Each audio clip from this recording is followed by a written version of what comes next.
The massive doors of the Galactic Day Council chamber slid open with a soft hiss. Commander Jake Morrison walked through them, his polished uniform catching the light from 1,000 different sources. Behind him, Lieutenant Amy Preston carried a datapad containing humanity's first official presentation to the galaxy. Both of them had spent months preparing for this moment. The council chamber was unlike anything on Earth. It stretched upward for what seemed like miles, a dome made of some transparent material that showed the stars beyond. 47 different species sat in their designated sections, each area designed to accommodate their specific needs. Some species breathed different gases, some needed different gravity, and some existed in states of matter that humans were still trying to understand. Jake had studied every species before coming here. The Velrathi were insectoid beings, tall and covered in a chitinous shell that gleamed like polished metal. The Haxians floated in tanks of liquid, their jellyfish-like bodies pulsing with bioluminescent colors. The Korvathi resembled Earth's dinosaurs, but with intelligence that had built civilizations when humans were still living in caves. There were species that looked like living crystals, others that seemed to be made of pure energy, and some that defied any easy description. All of them were watching the humans now. Coordinator Thesava, the Velrathi ambassador who currently led the Day Council, clicked her mandibles together in what the translation device rendered as a formal greeting. Her multiple eyes focused on Jake with an intensity that would have been unnerving if he hadn't prepared for it. "We welcome the representatives of Earth to the Galactic Day Council," Thesava announced, her voice echoing through the chamber. "Your species has achieved faster-than-light travel and has requested membership in our assembly. This is a historic moment. Humanity is the first new species to seek membership in over 200 cycles." Jake bowed respectfully, exactly as the diplomatic protocols required. "Thank you, Coordinator. On behalf of Earth and all humanity, we are honored to stand before you. We come in peace, seeking friendship and cooperation with all species of the galaxy." Amy activated the holographic display, and images of Earth appeared above them. Beautiful images of blue oceans, green forests, and sprawling cities. Images of humans working together, building, creating, and exploring. It was carefully chosen to show humanity at its best. The presentation went smoothly. Jake spoke about Earth's history, carefully edited to focus on achievements in art, science, and culture. He talked about humanity's desire to learn from older species, to contribute to galactic peace, and to be good neighbors among the stars. Amy supplemented his words with data, statistics, and more images. What they didn't show was the other side of human history. The wars, the weapons, the fact that humanity had nearly destroyed itself dozens of times before finally reaching for the stars. That information was classified, buried in files that the Day Council would probably never see. After all, every species wanted to make a good first impression. The council members asked questions. Some were simple, about Earth's location and population. Others were more complex, about human government, economics, and social structures.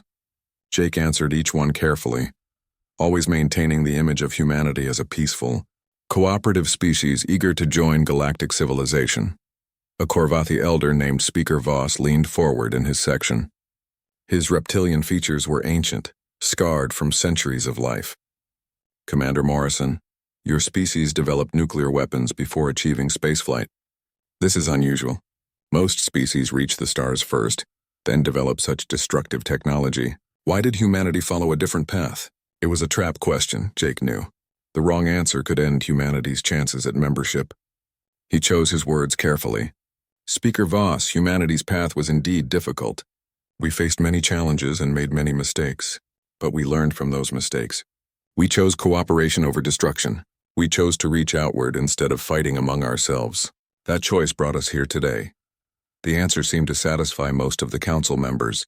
Thesava nodded, her antennae waving in what might have been approval. The session lasted for hours. By the end, Jake's feet hurt and his throat was dry, but he maintained his diplomatic composure. Amy had barely moved, standing at attention like a statue, ready to provide any information needed. Finally, Thesava announced that the council would deliberate and provide an answer within one standard cycle, about 3 Earth weeks. Jake and Amy were assigned quarters on the massive space station that housed the Day Council, and they were given access to most public areas.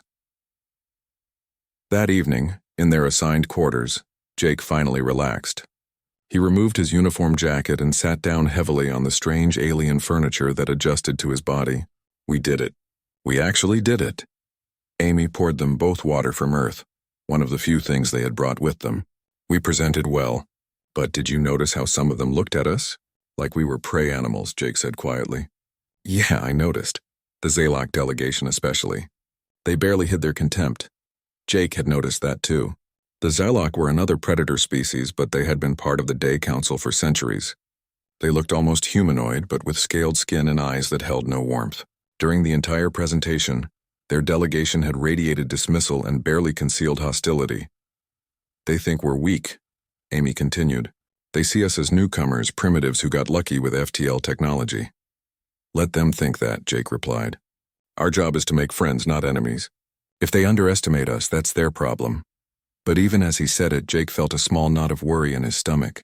The Zalok reminded him of bullies, the kind who picked on anyone they perceived as weaker. He had dealt with bullies before, both in school and in the military.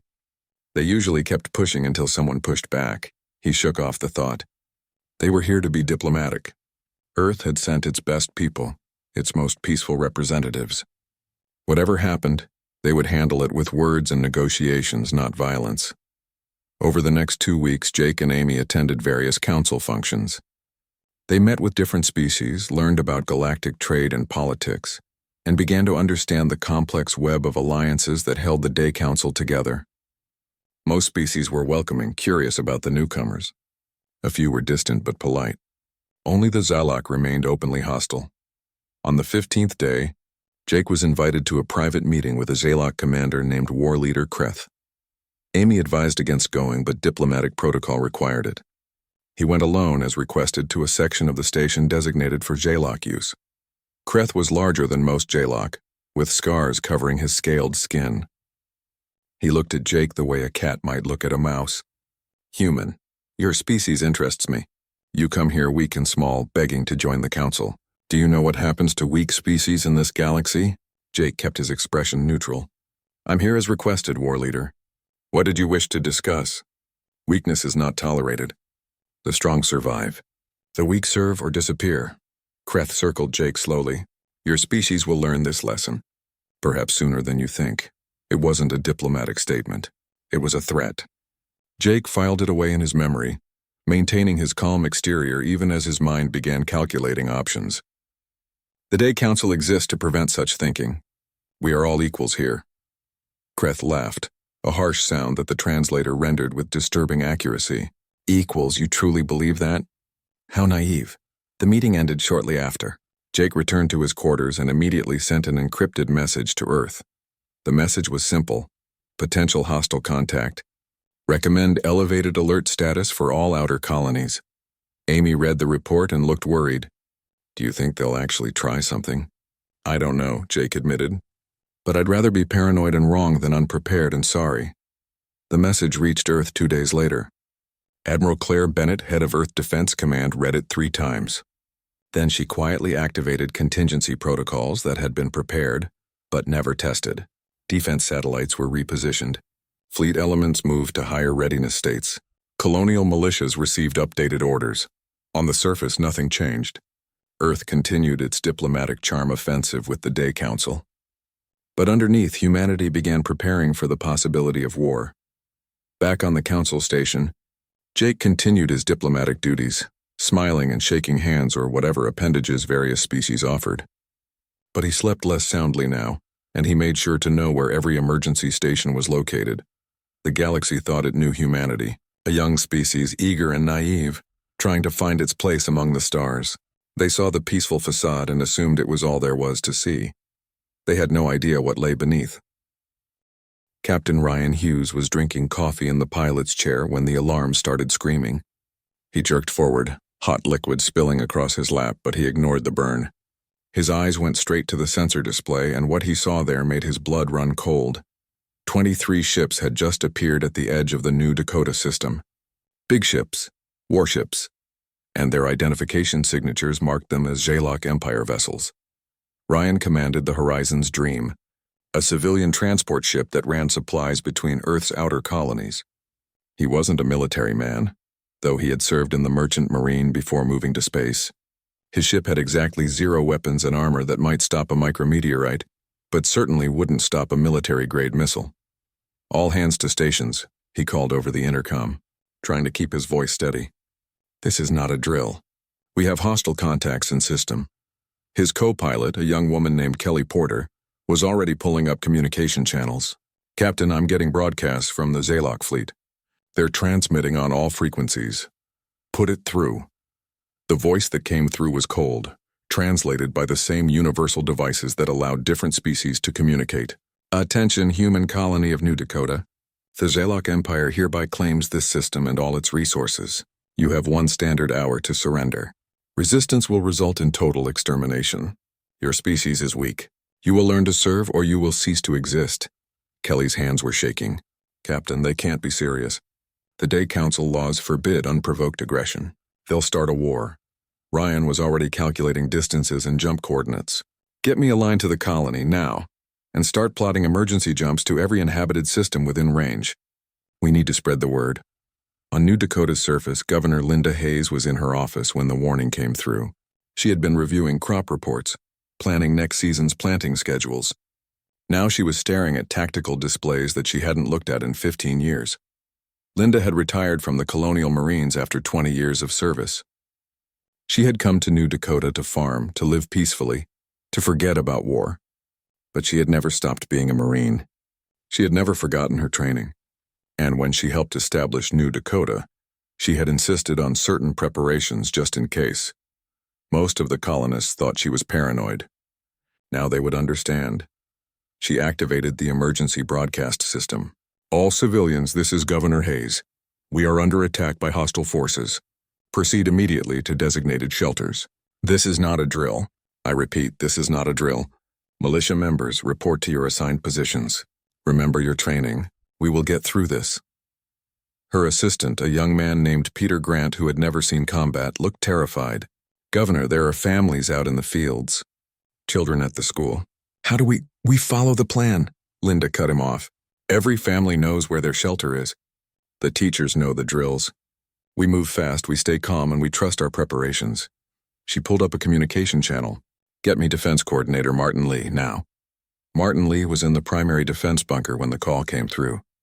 He had been a weapons engineer before retiring to New Dakota, and he had helped Linda design the colony's hidden defenses. "Governor, I'm already activating the systems. The Zalok don't know what they're flying into. How long until they reach orbit?" 40 minutes at their current speed. "But ma'am, we're looking at 23 warships. Our defenses were designed to handle maybe 5 or 6 pirates, not a full military fleet." "Then we hold them off until help arrives," Linda said grimly. "Earth Command has to respond to this. We just need to survive long enough." Across the colony, 12,000 people were moving to shelters. Farmers left their fields. Teachers led children underground. Store owners locked their doors and headed to reinforced bunkers. They moved quickly but without panic, exactly as they had practiced in drills that most of them thought were unnecessary. The Zalok fleet advanced steadily.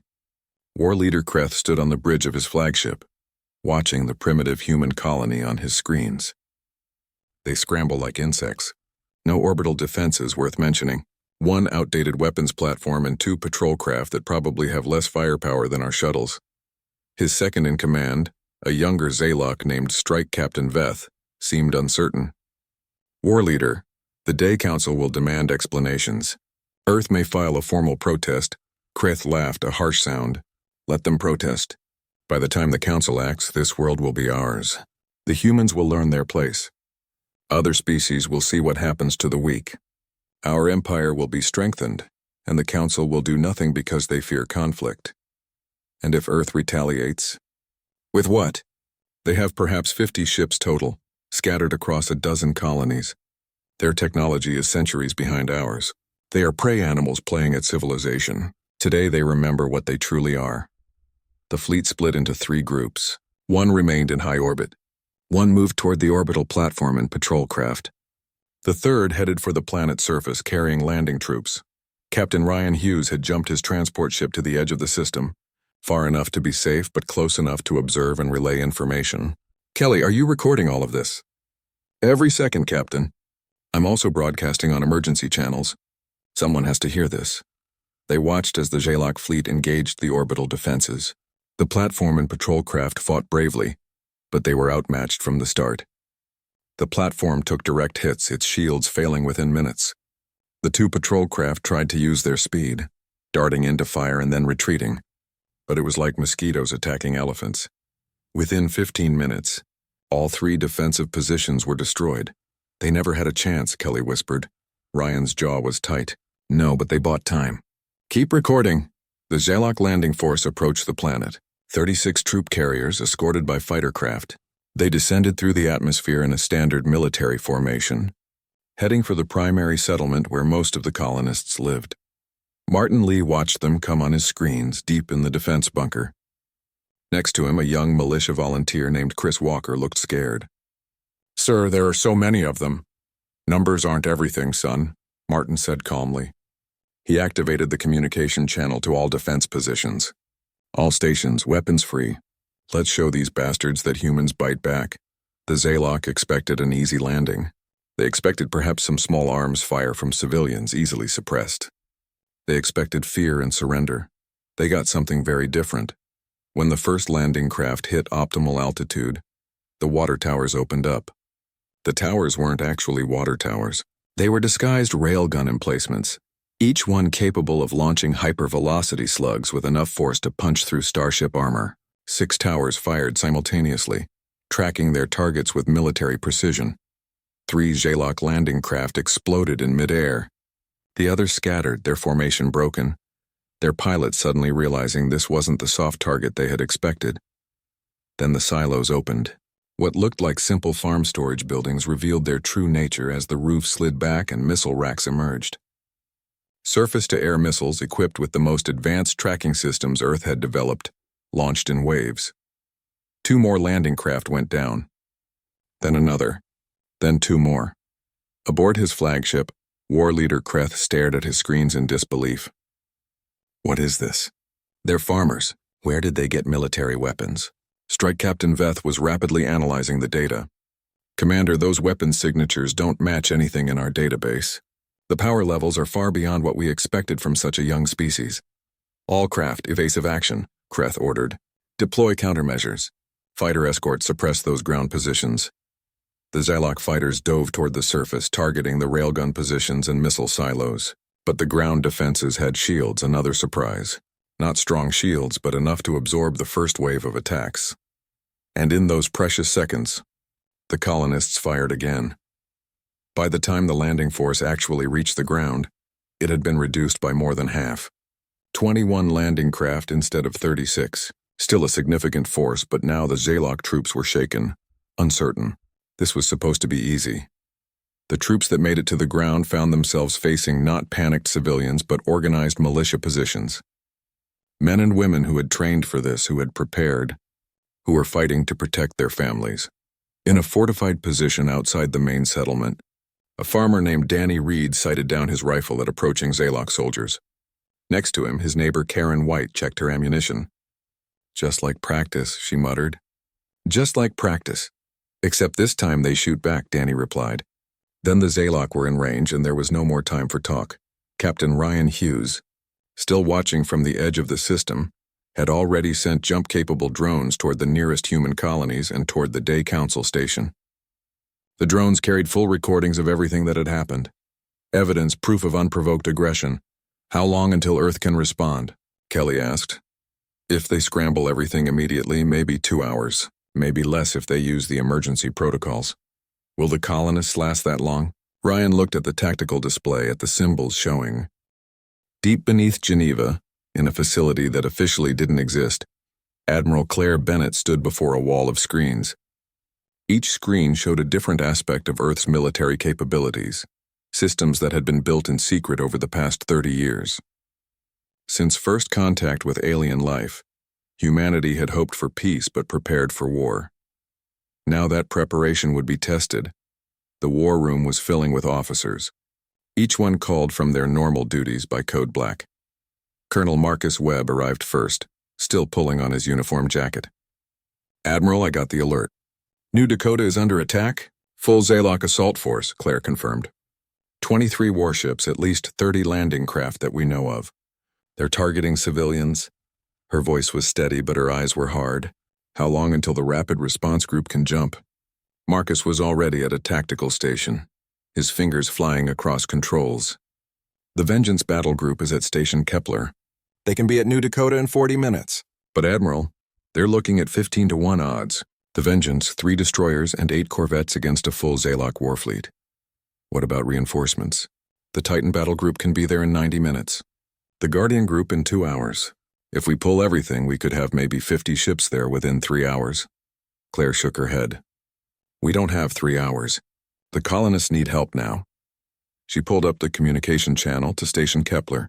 Get me Captain Nathan Cross.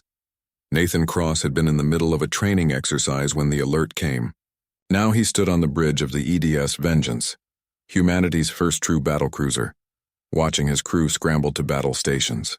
Admiral Bennett, Vengeance acknowledges Code Black. We're ready to jump on your order. Claire looked at the young captain on her screen.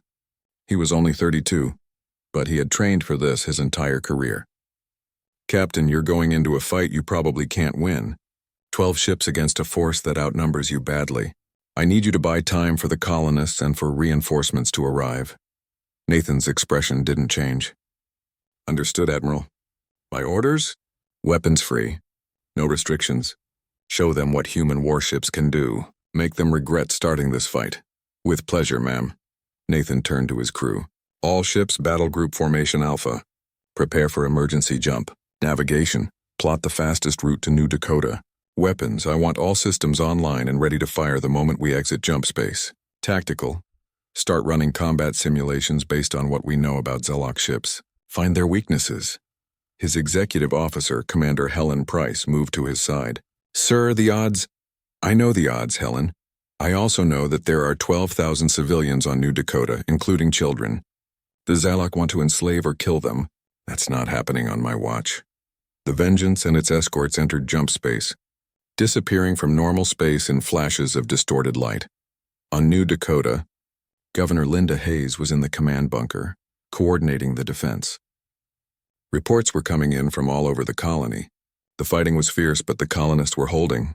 Barely. Southern sector is taking heavy fire, Martin Lee reported. The Zalok brought in armor. Our militia positions are taking casualties.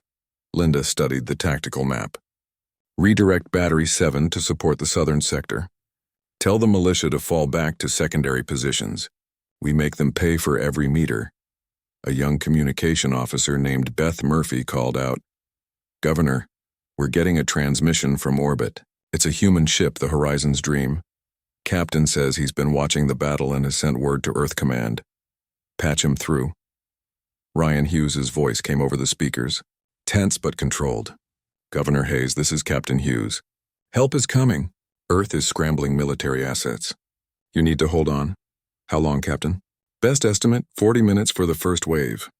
Can you last that long? Linda looked at the casualty reports scrolling across her screen. 37 dead, 62 wounded. And the Zalok were still landing more troops.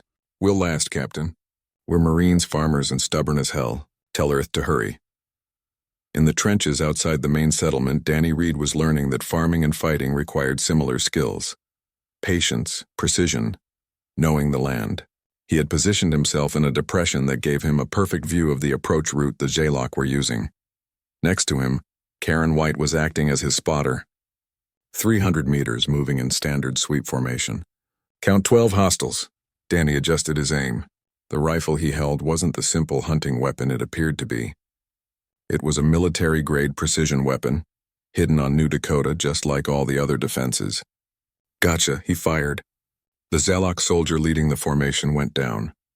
The others scattered looking for cover. Karen was already marking the next target. 280 meters behind the large rock. Another shot. Another hit. The Zalok were learning to fear the humans who could shoot with impossible accuracy from distances that should have been safe. But there were so many of them. For every Zalok that fell, 2 more appeared. The colonists were skilled, determined, and fighting for their homes. But they were being pushed back meter by meter. In orbit, War Leader Kreth was no longer confident. His landing force had been cut in half before even reaching the ground. The troops who had landed were facing fierce resistance. And now his sensors were detecting something new. Multiple jump signatures detected, his sensor operator called out. Distance 2 million kilometers. Counting 12 vessels. Configuration matches human military design. Kreth straightened. Only 12? They send a dozen ships against my fleet? This is insult. Strike Captain Veth was studying the sensor data more carefully. War leader. The lead ship is reading at 700,000 tons. That's twice the size of our largest vessel, and the energy signatures from their weapon systems are off scale. Impossible. Human technology is primitive. I'm telling you what the sensors show. The human fleet dropped into normal space in perfect formation. At their center was the Vengeance, a massive battlecruiser bristling with weapons. Flanking it were 3 destroyers, each one sleek and deadly. 8 corvettes formed a defensive screen, smaller but no less dangerous. On the Vengeance's bridge, Captain Nathan Cross studied the Jalak fleet positions. Tactical, give me a solution. Lieutenant Tony Kim, the tactical officer, highlighted several ships on the display. Sir, their command vessels are here, here, and here. They're using standard Jalak battle doctrine, which means they'll try to overwhelm us with numbers while keeping their commanders safe in the rear. Nathan smiled coldly. Then we don't fight their battle. We fight ours. Helen, prepare micro-jump calculations. We're going to hit their command ships first. Helen looked surprised. Sir, micro-jumps in a combat zone are extremely dangerous. If we miscalculate by even a fraction, then we explode. But if we do it right, we'll be inside their formation before they can react. Do it. The Zalok fleet began moving to engage the humans, confident in their numerical superiority. War leader Kreth watched the human ships approach at standard combat speeds. All ships focus fire on the large vessel. Destroy their command ship and the rest will flee. But the human ships didn't continue on their approach vector. Instead, they suddenly disappeared, jumping away. Kreth blinked in confusion. Where did they go? Did they retreat? Then the Vengeance appeared, not in front of the Zalok fleet, but in the middle of it. The battlecruiser materialized less than 5 kilometers from Kreth's flagship. Point-blank range in space combat terms. All batteries. Fire, Nathan ordered calmly. The Vengeance opened up with every weapon it had. Railguns launched solid slugs at percentages of light speed. Missiles erupted from launch tubes. Energy weapons designed from principles humanity had discovered only recently burned through space. All of it focused on the Jalok flagship. The flagship's shields lit up, trying to absorb the impossible amount of firepower. They held for approximately 3 seconds. Then they failed, and the weapons struck the ship's hull directly. The flagship exploded in a ball of fire and debris. Before the Jalok fleet could react, the 3 destroyers appeared, each one next to a different command vessel. They repeated the Vengeance's attack pattern. 2 more Zalok ships exploded. The 3rd lost all power, drifting helplessly. Micro-jump out, Nathan ordered. Prepare for Phase 2. The human ships disappeared again, leaving the Zalok fleet in chaos. Their command structure was shattered. Ships were calling for orders from commanders who were dead. In the confusion, they couldn't coordinate their defense. The human ships appeared again, this time at the edge of the Zalok formation. They began systematic strikes, targeting weapon systems and engines, not trying to destroy every ship but to cripple them, to remove them from the battle. Strike Captain Veth, who had been on one of the support ships and was now the senior surviving officer, tried to restore order. All ships reform defensive formation. Focus fire on the human vessels when they appear. But the humans never appeared where the Zalok expected. They used micro-jumps, something that should have been impossible in combat. They used gravitational assists from the planet to change vectors faster than should have been possible. They coordinated their attacks with a precision that suggested they had been training for exactly this kind of fight. The Zalok had numbers, but the humans had... The remaining Zalok warships tried to run. They activated their jump drives, desperate to escape the system and report what had happened. But the human corvettes were already in position, having predicted exactly this response. Strike Captain Veth watched in horror as one of his ships began its jump sequence, only to be hit by a focused electromagnetic pulse from a human corvette. The jump drive shut down instantly, leaving the ship helpless. They're jamming our drives. How are they doing this? His communication officer was receiving panicked messages from all the surviving ships. Sir, all vessels report jump drive interference. The humans have technology we've never seen before. On the Vengeance, Lieutenant Tony Kim monitored the jamming effectiveness. "Sir, all Zalok ships are locked down." "They can't jump out." Captain Nathan Cross nodded. "Good, now comes the hard part. Open a channel to all Zalok vessels." When the channel opened, Nathan's voice was cold and clear. "Zalok forces, this is Captain Nathan Cross of the Earth Defense Ship Vengeance. You came to this system with the intent to commit genocide against civilians. You broadcasted your intentions to enslave and exterminate. You fired on unarmed people trying to protect their homes and children. Your war leader is dead. Your fleet is destroyed. You have one chance to surrender. Power down all weapons and prepare to be boarded. You have 2 minutes to comply." Strike Captain Veth stared at the communication device. Surrender was unthinkable for a Zalok warrior. But looking at his tactical display, at the symbols showing destroyed and crippled ships, at the human fleet that had torn through them like they were nothing, he knew he had no choice. His remaining ships couldn't fight, couldn't run, couldn't do anything but die. "All ships," he said slowly, each word painful. "Power down weapons. Prepare for boarding. We surrender." Several Zalok captains protested, called him a coward, said they would rather die fighting. Veth cut them off. "You want to die for pride? Fine. But I won't sacrifice the crews who still have a chance to live. We came here to kill civilians. We lost. Face it with whatever honor we have left." One by one, the Zalok ships went dark, their weapons powering down. The human corvettes moved in carefully, ready to respond if this was a trick. But the Zalok were beaten, and they knew it. On the planet's surface, the Zalok ground troops had received word of what happened in orbit. Their fleet was gone. Their commanders were dead. They were stranded on a hostile world with no support and no hope of extraction. Some tried to fight on. The militia dealt with them efficiently. Others tried to flee into the wilderness. Colonists who knew every meter of the land hunted them down. Most, seeing no alternative, surrendered. Governor Linda Hayes stood in the main settlement square as Zalok prisoners were brought in. They looked defeated, shocked, unable to understand how this had happened. They had been the predators. They had been the strong. Now they sat on the ground with their hands bound, guarded by farmers holding military-grade weapons. Martin Lee approached her. "Final casualty count, Governor. 83 dead, 147 wounded. Could have been much worse." Linda looked at the numbers, at the names of people she knew, and felt a weight settle on her shoulders. Each one of those names is someone who came here for peace. Someone who just wanted to farm and raise their families. And they had to die because these bastards thought we were easy prey. What do we do with the prisoners? Hold them for now. Earth Command will send proper authorities. Make sure they're treated according to the laws of war. We're not like them. We don't hurt prisoners." She paused, "but make damn sure they understand how badly they screwed up." Danny Reed and Karen White were helping with the wounded when they heard a cheer go up from the colonists. Everyone was looking at the sky, where multiple ships were descending. Earth defense ships carrying medical teams, engineers to help repair the damage, and military personnel to take custody of the prisoners. "We actually did it," Karen said softly. "We held them off." "We're humans," Danny replied. "We don't give up, ever."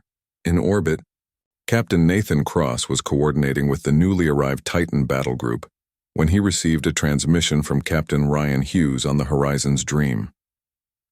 "Captain Cross, just wanted to say thank you. I've been watching from out here, recording everything. What you and your people did was incredible." Nathan looked at the tactical display, at the debris field that had been a Zalok fleet. "We did what was necessary, Captain Hughes. They came to kill civilians. We stopped them. The whole galaxy is going to see this. I've already sent recordings to the Day Council, to Earth, to every colony. Everyone will know what happened here. Good, let them see. Let every species in the galaxy understand what happens when you threaten human families." On the Day Council station, Commander Jake Morrison stood in the observation deck with Coordinator Thesava. They were watching the live feeds from New Dakota, images being transmitted in real time showing the aftermath of the battle. Thesava's antennae were trembling, a sign of shock in Velrathi body language. "Commander Morrison, we had no idea humanity possessed such military capabilities. Your weapons, your tactics, they're far beyond what you showed us." Jake didn't look at her, keeping his eyes on the screens. "You asked us about our history. You asked why we developed nuclear weapons before spaceflight. This is why. Humanity has been fighting itself for thousands of years. We've perfected the art of war because we had no choice. We learned every lesson in blood. But you seemed so peaceful, so eager to cooperate. We are peaceful, Jake said quietly. We came to the stars hoping we could leave all that behind. We showed you the best of humanity because that's who we want to be. But the Zalok made a mistake. They saw our peaceful nature and thought it meant we were weak. They thought we were prey. He finally turned to look at the Velrathi coordinator. We're not prey, coordinator. We're the species that hunted everything else on our planet. We're the species that domesticated wolves and turned them into pets. We're the species that looked at a world full of things that wanted to kill us and said, no, we're going to be in charge here. The Zalok wanted to see humanity's true nature. Well, they got their wish. More day council members were arriving at the observation deck, drawn by news of what was happening. They watched in silence as the screens showed human ships systematically securing the Zalok prisoners, showed colonists emerging from shelters to check on their homes, showed the careful, professional way the Earth military was handling the aftermath. A Haxian delegate pulsed with agitation. This is unprecedented.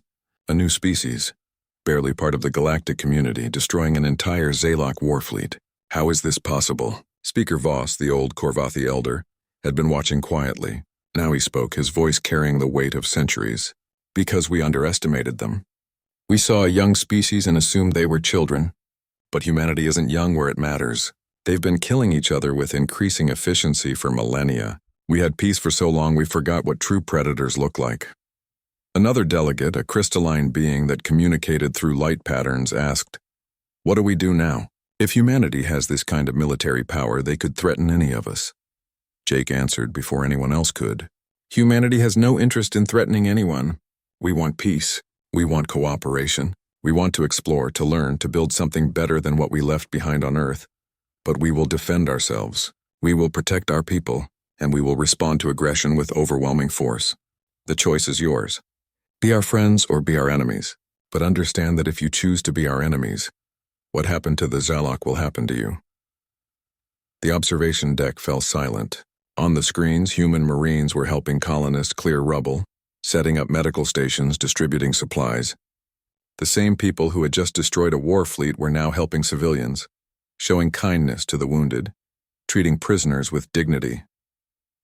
Coordinator Theseva spoke slowly. "You are two different species in one. The diplomats we met and the warriors we just witnessed. No," Jake corrected. "We're one species. We're complex. We can be kind and brutal, peaceful and violent, generous and ruthless. We choose kindness when we can, but when someone threatens our families, when someone comes to kill our children, we choose survival, and we're very, very good at it." Admiral Claire Bennett arrived at the Day Council station 6 hours after the battle ended. She came with a full diplomatic team and extensive evidence of what the Zalok had done. The Day Council called an emergency session. Claire stood before the assembled species, her uniform crisp, her bearing military. "Members of the Day Council, the Zalok Empire launched an unprovoked attack on the human colony of New Dakota. They broadcasted their intent to commit genocide and enslave the survivors. They attacked civilian targets.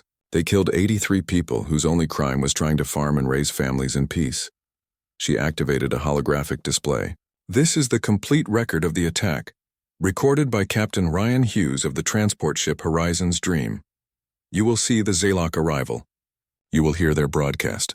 You will see them target civilian areas. All of this is a clear violation of Day Council law prohibiting unprovoked aggression. The evidence played for all to see. There was no ambiguity, no question about who had..." 3 days after the battle, Captain Nathan Cross stood on the bridge of the Vengeance watching repair crews work on the damaged sections of his ship. They had taken hits during the fight, nothing critical but enough to remind everyone that war had consequences. Commander Helen Price approached with a datapad. "Sir, final casualty report from the fleet. The destroyer Falcon took heavy damage during the micro-jump sequence. We lost 43 crew members when their engine room was hit. The corvette Drake was destroyed with all hands. 38 dead." Nathan closed his eyes briefly. 81 dead from his battle group. Added to the 83 on the planet's surface, humanity had paid a high price for this victory. Make sure their families receive full honors. And Helen, I want their names on a memorial. Every single one. Already arranged, sir. The colony is building a wall with the names of everyone who died defending New Dakota. Good. Nathan looked at the main screen, showing the planet below. New Dakota looked peaceful from orbit. blue and green and beautiful. Hard to believe it had been a battlefield just days ago. What's the status of the Zaylock prisoners? All secured and being transported to holding facilities. The military prisoners will face trial by the Day Council. The ground troops are claiming they were following orders. Following orders to commit genocide, Nathan said coldly. Not an excuse. Never an excuse. Ryan Hughes had remained in the New Dakota system, helping coordinate the aftermath. His civilian transport ship was carrying supplies down to the planet, medical equipment and building materials to help repair the damage. He stood in the Horizon's Dreams cargo bay supervising the loading when Lieutenant Amy Preston arrived from the Day Council station. Captain Hughes, Amy said, offering her hand. Commander Morrison wanted me to thank you personally. Your recordings provided crucial evidence of Zaylock aggression. Ryan shook her hand. I just did what needed to be done. Stayed far enough away to be safe but close enough to document everything. You could have jumped away completely, run to safety, and leave those people down there without anyone watching, without someone to tell their story if they didn't survive. No, ma'am. Some things matter more than safety. Amy smiled slightly. You know, you'd make a good officer. I'll stick to hauling cargo, thanks. Less shooting involved. On New Dakota's surface, Governor Linda Hayes walked through the main settlement with Martin Lee. The town had taken damage from the fighting. Buildings with scorch marks from energy weapons, streets torn up by armored vehicles. The school had a collapsed wall from a missile that thankfully had landed after the children were evacuated. Repair estimates say 6 months to get everything back to normal, Martin reported. Earth is sending construction teams. They're also sending a permanent defense force, a full battalion plus orbital platforms. Linda nodded. Good. I never want to go through that again. She paused at the site where the memorial wall was being built. Workers were carefully engraving names into black stone. Make sure this wall is visible from everywhere in town. Make sure every child growing up here sees these names and remembers what was paid for their freedom. Danny Reed and Karen White were back at their farm surveying the damage. A Zaylock armored unit had rolled through their fields during the retreat. Crops were destroyed, irrigation systems torn up, months of work gone. Insurance will cover it, Karen said, trying to sound optimistic. That's not the point, Danny replied. We came out here to build something, to grow things, and instead we had to kill people. He looked at his hands, remembering pulling the trigger, remembering Zaylock soldiers falling. I'm a farmer, Karen. I put seeds in the ground and help things grow. Now I've got blood on my hands. Karen put her arm around him. You've got the blood of people who came here to kill us. Who would have killed children? You did what had to be done. Doesn't make it easier. No, but it makes it necessary. And Danny, we survived. We're alive. We can plant again. We can rebuild. That's what humans do. At the Day Council station, an emergency session was still in progress. The council had been meeting almost constantly since the battle, trying to understand what had happened and what it meant for galactic politics. Coordinator Thesiva addressed the assembly. The council has reviewed all evidence regarding the Zaylock attack on New Dakota. The Zaylock Empire is found guilty of unprovoked aggression, attempted genocide, and violation of Day Council law.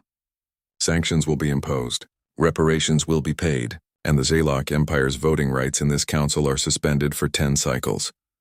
The Zaylock delegate accepted the judgment without protest. His empire had been humiliated.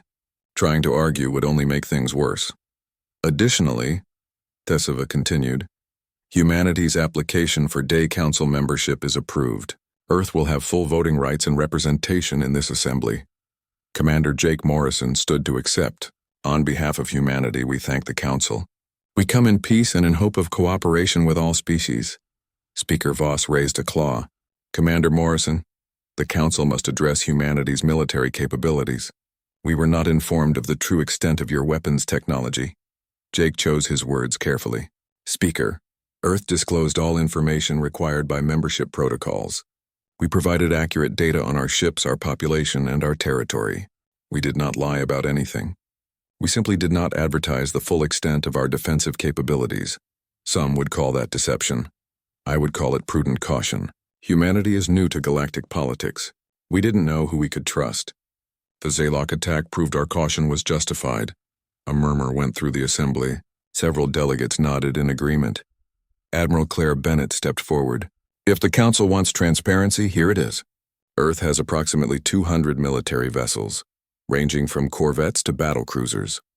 We have defensive installations around all our colonies. We have weapons technology that we developed independently, based on principles that apparently differ from standard galactic science. We have trained our forces to a high standard because our history taught us the cost of being unprepared. She paused, letting that sink in. But here's what else is true. We have no interest in conquest. We have no interest in expansion by force. We want to explore, to trade, to learn. We want peace. But we will defend ourselves. What happened to the Jalak will happen to anyone who attacks us. That's not a threat. That's a promise. The Haxian delegate pulsed nervously. How do we know humanity won't use this military power aggressively? You've shown you can destroy fleets. What stops you from conquering other species? Jake answered before Claire could.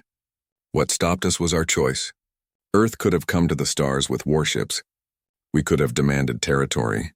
Instead, we came with exploration vessels and diplomatic overtures. We chose peace. We always choose peace when it's possible, but when someone chooses violence against us, when someone targets our families, we respond with everything we have. Lieutenant Amy Preston activated a holographic display. We're sharing our military data with the Day Council. Ship specifications, weapon capabilities, defensive installations. Complete transparency. You'll know exactly what we have and what we can do. We hope this builds trust. Speaker Voss studied the data as it appeared. His eyes widened slightly. Your weapons technology is indeed advanced. These power readings, these design principles, they're revolutionary. We're willing to share some of it, Claire said. Not weapons themselves, but defensive technology. Shield upgrades, sensor improvements. Things that can help all council members protect themselves without increasing offensive capabilities. That caused a stir. Species began talking among themselves.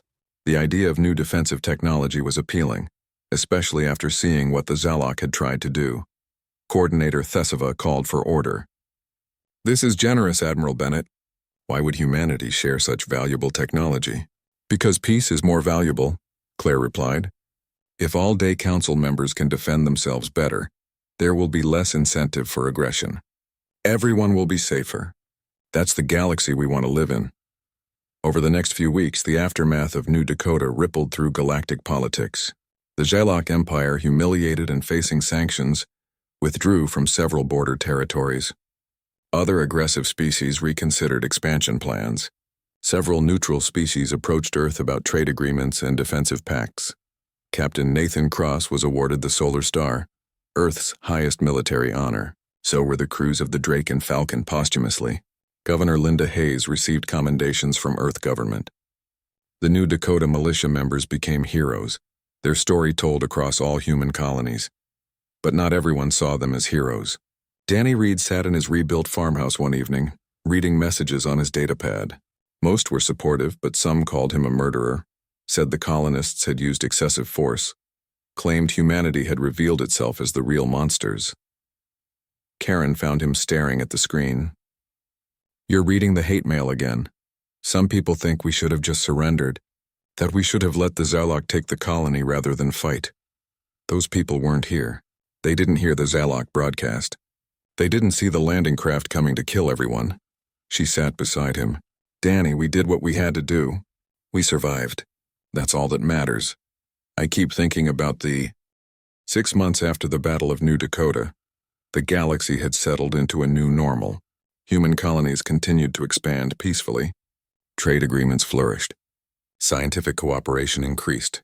But everyone remembered what had happened. Everyone knew what humanity could do if pushed. Admiral Claire Bennett stood in the war room beneath Geneva, reviewing reports from across human space. Earth's defensive forces had been reorganized based on lessons learned from New Dakota. Every colony now had proper defenses. Every fleet was trained in the new tactics that had proven so effective. But Claire had also made a decision that some considered controversial. Colonel Marcus Webb entered the room carrying a datapad. Admiral, the demilitarization proposals are ready for your review. Claire took the pad and studied the numbers. We're really doing this? Reducing our fleet by 30%? That's what the proposal says. Keep the most advanced ships, retire the older ones. Focus on quality over quantity. Use the resources saved to fund exploration and civilian infrastructure. The military council is going to hate it. Some of them already do. They say we're weakening ourselves just when the galaxy knows we're strong. Claire shook her head. They're wrong. Strength isn't just about having the biggest fleet. It's about knowing when to fight and when to build. New Dakota taught us we can fight when we need to. Now we need to show we can do more than fight. The proposal went to Earth's government and sparked immediate debate. Some politicians argued humanity needed to maintain overwhelming military superiority. Others said the military budget could be better spent on schools, hospitals, and infrastructure for the colonies. Captain Nathan Cross watched the debate from the Vengeance, which was in orbit around Earth for refit and repairs. His ship would be one of the vessels retained under the new proposal, upgraded with the latest technology. But many of his fellow captains would see their ships retired. Commander Helen Price sat beside him in the officers' lounge, both of them watching the news feeds. "What do you think, sir? Are we making a mistake?" Nathan considered the question. "We proved we can fight. We proved we can win. Now we need to prove we can do more than that. The galaxy needs to see us build things, not just break things. But what if someone else attacks? What if reducing the fleet encourages aggression? Then we'll deal with it. Helen, we destroyed an entire Zalok fleet with 12 ships. We don't need 200 vessels to defend ourselves. We need smart tactics, good training, and the will to use them when necessary. We have all of that." On New Dakota, life had returned to something resembling normal. The destroyed buildings had been rebuilt. The torn-up fields had been replanted.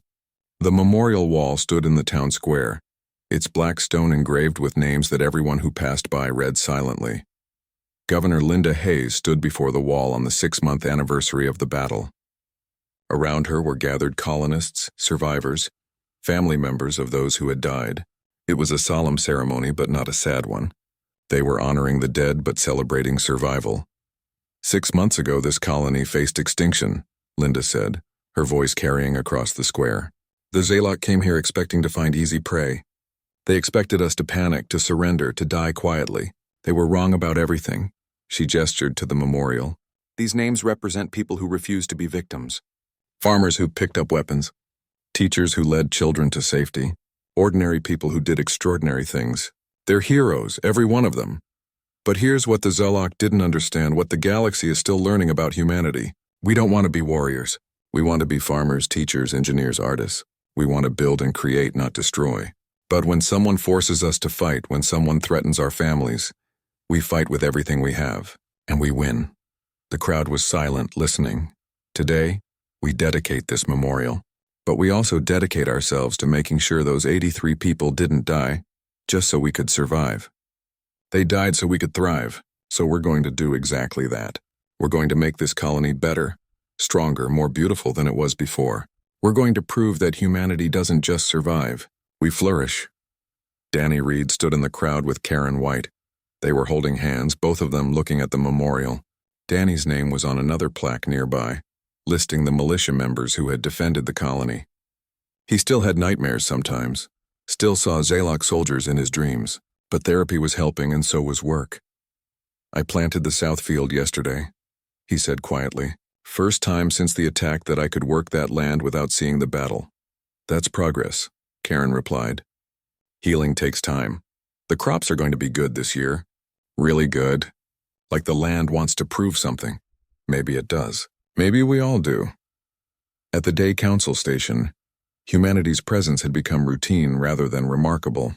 Commander Jake Morrison and Lieutenant Amy Preston attended sessions regularly, voted on proposals, participated in debates. They were just another member species now, their novelty worn off, but the respect remained. When Jake spoke, other delegates listened. When humanity proposed something, it was considered seriously. The memory of New Dakota lingered in every interaction. Coordinator Theseva approached Jake after one session. "Commander, I wanted to inform you that the Zalok Empire has completed its reparations payments. All families of the deceased have been compensated. The Empire has also formally apologized." "Do they mean it?" Jake asked. "Does it matter? They paid, they apologized. They've withdrawn from several border territories to show good faith. Functionally, they've been neutered as a military power. Other species are filling the power vacuum they left. And humanity? Humanity is seen as the new power.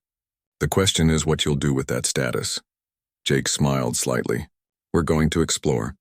We're going to trade. We're going to help develop defensive technology for day council members. We're going to be good neighbors. That's it." Thesiva's antennae twitched in what might have been amusement. Just that?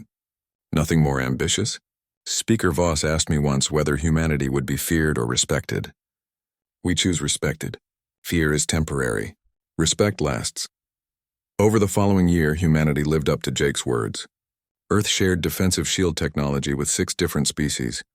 Human scientists collaborated on research projects with alien counterparts. Human ships helped with disaster relief on 3 different worlds. Human merchants established fair trade practices that became models for others, but the military remained ready. The remaining ships trained constantly. New tactics were developed and practiced. Defensive installations were upgraded. Humanity hoped for peace but prepared for war, always. Ryan Hughes was hauling cargo from Earth to the outer colonies when he received an unusual request. A Jalak merchant ship was having engine trouble near New Dakota. They were broadcasting a general distress call. Human vessels were closest to respond. Ryan looked at his co-pilot, Kelly Porter. There's Zalok. After everything that happened, do we help them? Kelly didn't hesitate. They're people in trouble. We help. Ryan changed course toward the Zalok ship. When he arrived, he found a small merchant vessel, obviously old, with engine plasma leaking from damaged containment. He hailed them. Zalok vessel, this is Captain Ryan Hughes of the Horizon's Dream. We received your distress call. Do you need assistance? There was a long pause before the response came. Human ship, this is Merchant Captain Dreth. We did not expect human response. We understand if you refuse to help. Negative, Captain Dreth. We're not going to leave you drifting with a damaged engine. Stand by for docking. Ryan's crew managed to repair the Zalok ship's containment system, a temporary fix that would get them to the nearest station. The Zalok captain was hesitant, almost afraid when he came aboard the Horizon's Dream to thank Ryan personally. Captain Hughes, my species attacked your colony, killed your people. Why help us? Ryan looked at the Zalok, seeing not an enemy but just another being trying to make a living in the galaxy. Because you needed help. Because you're not the ones who attacked New Dakota. Because holding grudges doesn't move anyone forward. You are strange humans. Violent when attacked, merciful when asked. We're complicated. Most species are if you give them a chance. Captain Dreth left with a story he told widely among the Zalok. The humans who had destroyed a war fleet had helped save a merchant ship. It was a small gesture, but it rippled through Zalok society, changing perceptions, building understanding. Admiral Claire Bennett's demilitarization proposal eventually passed, though not without fierce debate. 30% of Earth's military vessels were retired or converted to civilian use. The resources saved funded new hospitals, schools, and infrastructure across human space. But the remaining ships were the best, crewed by the best, equipped with the most advanced technology Earth could produce. We're proving something, Claire said during a press conference announcing the changes. We're proving that strength doesn't require aggression. We destroyed the Zalok fleet to protect our people. Now we're reducing our fleet to build our civilization. Both actions come from the same place, from knowing who we are and what we value. Captain Nathan Cross took the Vengeance on a goodwill tour, visiting Day Council member worlds, demonstrating human technology and building relationships.